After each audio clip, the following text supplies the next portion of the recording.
लोगों ने शुरू करना है एडवर्टीज़मेंट। एडवर्टीज़मेंट का चैप्टर जो है बेसिकली एडवर्टीज़मेंट क्या होती है कि ये पर्सनल या नॉन पर्सनल सेलिंग होती है आपके प्रोडक्ट की जो आप लोग मैन्युफैक्चर कर रहे हैं, ठीक है। और उसको सेल करने के लिए ये ज़रूरी है कि आप उसको एडवर्टाइज़ करें, आप उसको टारगेट जो पॉपुलेशन है, कस्टमर है, वहाँ तक उसको पहुँचाएँ कि ये प्रोडक्ट हमने बनाया है, उसका ये फ़ायदे हैं, आप काइंडली इसको यूज़ करें।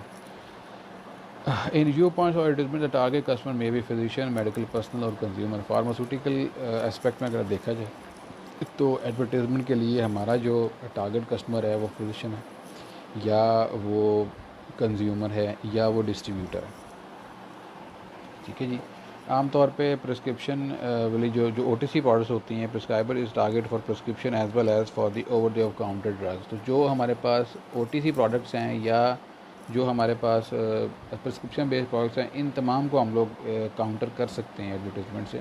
लेकिन ऑब्वियसली एडवर्टीज़मेंट के अंदर हमारे पास कुछ, मैं पहले हमेशा में डिस्कस कर चुका हूँ कि ये आम जो इश्तिहार बाकी चीज़ों के आपके एडवर्टीज़मेंट्स आपकी टीवी के ऊपर आते हैं, ये वैसे एडवर्टाइज़ आप नहीं कर सकते। इसके लिए कुछ रेगुलेशंस हैं, उसको हमें फॉलो करना पड़ता है, ठीक है जी। पर्पज़ ऑफ एडवर्टीज़मेंट के अंदर है to sell your product, to sell a service, informing, persuading and reminding. आपने इन्फॉर्म करना है, परस्यू करना है और रिमाइंड करना है अपने कस्टमर को। ये पर्पज़ होता है आपका एडवर्टाइज़ करने का प्रोडक्ट को, ठीक है जी। इसके अलावा इसके लिए ज़रूरी है कि आपको पता हो कि जो कस्टमर है आपका, उस वो कितना अवेयर है आपके प्रोडक्ट से, या वो कितना अवेयर है इस ख़ास प्रोडक्ट से, नंबर 1। और नंबर 2, उसका कौन सा प्रोडक्ट ऐसा है जो उसके लिए इंटरेस्टिंग है। क्योंकि जब तक आप ऐसे प्रोडक्ट को नहीं बनाएंगे जो कस्टमर के लिए इंटरेस्टिंग है, जब तक वो आप एडवर्टाइज़ कर भी लेंगे तो वो उसको परचेज़ नहीं करेगा, ठीक है जी। तो ये कुछ चीज़ें इसके अंदर इंपॉर्टेंट है। पर्पज़ ऑफ एडवर्टीज़मेंट के अंदर पहला पर्पज़ तो है वो कहलाता है support detailing. Advertisement can be use to let the potential customer know the sellers firm and the product. Support, सबसे पहले तो जो एडवर्टीज़मेंट है हमारी वो सपोर्ट करती है डिटेलिंग को, ठीक है। और डिटेलिंग के अंदर हमारे पास जो है जो भी कस्टमर हम लोग जिसके लिए हम लोग अपनी एडवर्टीज़मेंट कर रहे हैं, उसको हम लोग डिटेल करते हैं अबाउट द प्रोडक्ट, और ये जानने की कोशिश करते हैं कि उस प्रोडक्ट के बारे में पहले से ही उस कस्टमर को पता है। अगर पहले से उस कस्टमर को पता है तो उसका मतलब ये हुआ कि आपने जो पहले सेशन एडवर्टाइजमेंट के किए थे वो सही जा रहे हैं, लोगों तक वो पहुंच रहे हैं। तो एक चीज़ तो ये यहाँ पे आपको होता है। दूसरा, आपको ये भी पता लगता है कि वो कस्टमर सेलर को और फर्म को जानता है कि ये जिसने भी ऐड दिया है वो फर्म कौन सी है, और वो सेलर जो है क्या चीज़ जो है वो सेल कर रहा है। इसके अलावा जो सेकंड हमारे पास है वो है assess prospective customer in accessibility for sale force. अच्छा, सम टाइम क्या होता है कि आपकी जो सेल फोर्स होती है वो हर जगह पे नहीं जा सकती प्रोडक्ट को सेल करने के लिए, लेकिन वहाँ पे ये है कि आपका एडवर्टीज़मेंट जो है वो जा सकता है, ठीक है। For example there are number of ways. आपका कस्टमर जो है वो नहीं जा सकता किसी डॉक्टर को, डॉक्टर आउट ऑफ सिटी है, उसको नहीं विज़िट कर सकता आपका जो मेडिकल रैप है, लेकिन ये हो सकता है कि उसको ईमेल कर दिया जाए, उसको कोई पम्फलेट भेज दिया जाए, उसको कोई और वे से डॉक्यूमेंट जो है वो पहुंचा दिया जाए जिसमें आप एडवर्टाइज़ कर रहे हैं अपने प्रोडक्ट को।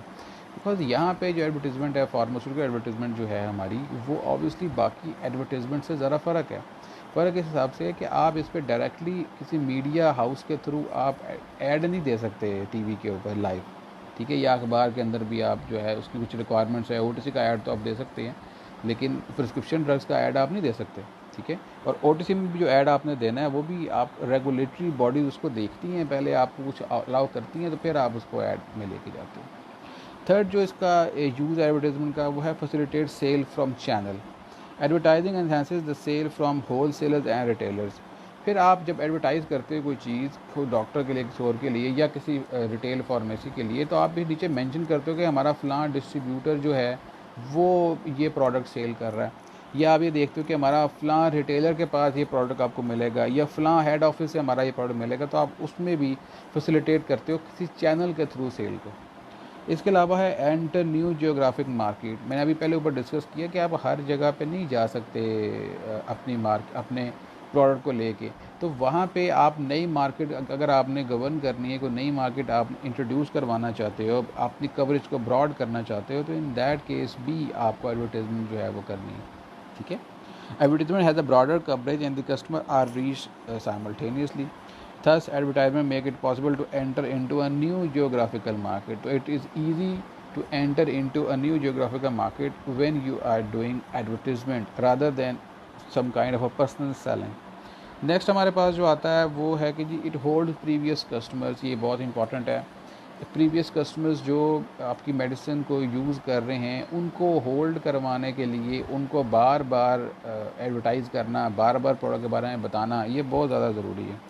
एडवर्टाइज इस केस में जो एडवर्टीज़मेंट है it works as a reminding thing. ये रिमाइंड करवाता है आपके कस्टमर को बार बार कि आपका प्रोडक्ट जो है वो हम लोग यूज़ कर रहे हैं, आप हमारा प्रोडक्ट जो है वो यूज़ करते रहे हैं और ये प्रोडक्ट पहले से बेहतर हो गया एंड सो. ठीक है जी. नेक्स्ट हमारे पास है attract new market and segments. The advertisement messages are design with the hope of attracting new customer and establishing marketing for a new product. Advertisement is also use to target and attract the market segments and customers. तो new market segment हम ऊपर discuss कर चुके हैं. एडवर्टीजमेंट से हमें new market segments को कैप्चर करने में आसानी होती है. फॉर एग्जांपल कोई कॉन्फ्रेंस आपने करवाई, वहाँ पे आपने बहुत सारे डॉक्टर्स को बुलाया. अब उसमें से 50% डॉक्टर ऐसे हैं जो आपके प्रोडक्ट से पहले से अफिलिएटेड हैं, प्रोडक्ट की नो हाउ उनको है, और 50% ऐसे हैं जो नहीं जानते.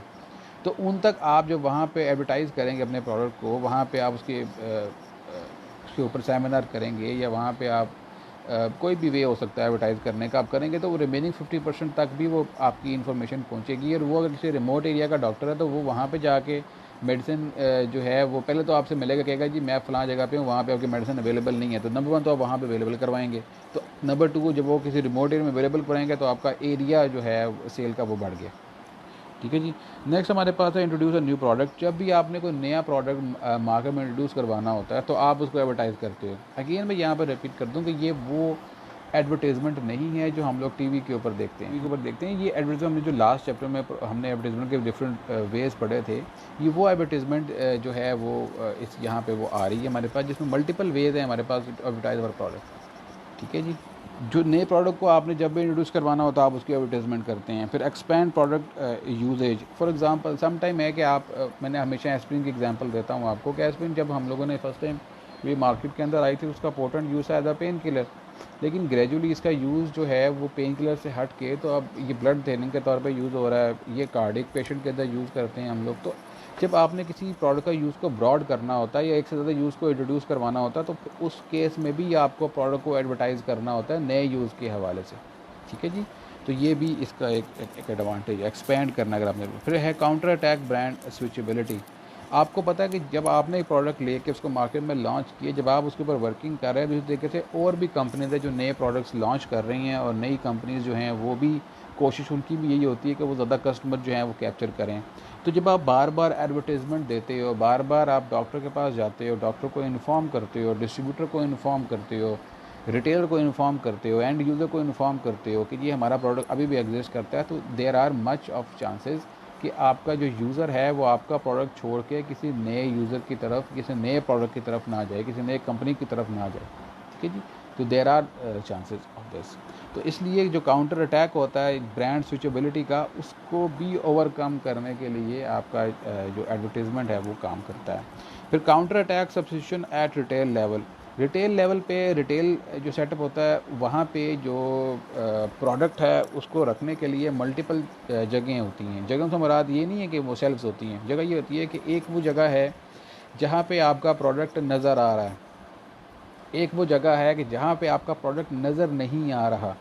एक ओवर द शेल्फ पड़ा है, एक अंडर द शेल्फ पड़ा है. तो वो प्रोडक्ट जो कि ज़्यादा सेल होगा वो हमेशा ओवर द शेल्फ होगा.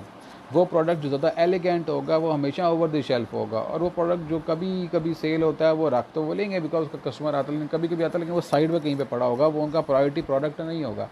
हमेशा प्रायोरिटी प्रोडक्ट जो होता है वो आपकी शेल्फ़ के ऊपर पड़ा होता है रिटेल पे, और जो नॉन प्रायोरिटी होता है वो आपका फिर नॉन शेल्फ होता है. ठीक है.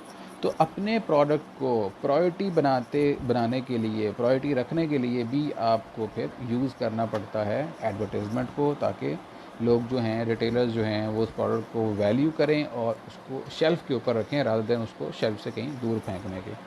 फिर build goodwill for company. Advertisement build credibility and goodwill of the advertisement firm in the mind of the customer. Customer के माइंड में गुडविल डेवलप होती है कस्टमर के माइंड में बेटर जो आप ये कहें कि कंपनी का इमेज जो है वो इस्टेब्लिश होता है by the process of advertisement.